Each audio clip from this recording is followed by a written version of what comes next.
ఎప్పుడెప్పుడా అంటూ ఇన్నాళ్లు ఎదురు చూస్తూ వచ్చిన ఇండియన్ ప్రీమియర్ లీగ్ 2024 సీజన్ తొలి మ్యాచ్ క్రికెట్ ప్రేమికుల కళ్ల ముందు సాక్షాత్కరించింది.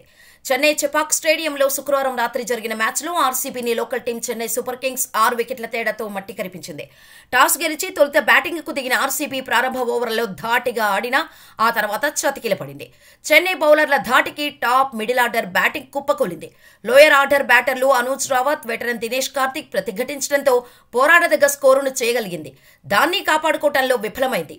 ఏ దశలో కూడా ఆర్సీబీ బౌలర్లు ప్రత్యర్థి బ్యాటర్లకు ఒత్తిడిలోకి నెట్టలేకపోయారు.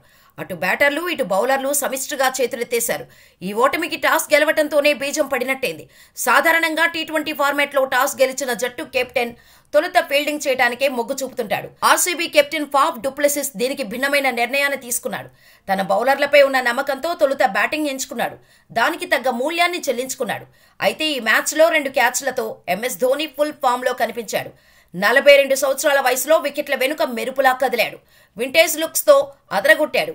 భుజాల వరకు దిగిన పొడవాటి జుట్టుతో పాత ధోనీని గుర్తు చేశాడు జార్ఖండ్ డైనమైట్. కెరీర్ ప్రారంభంలో లాంగ్ హెయిర్తో కనిపించిన ధోని కెరీర్ ఎండ్లోనూ అదే బ్రాండ్తో మెరిశాడు.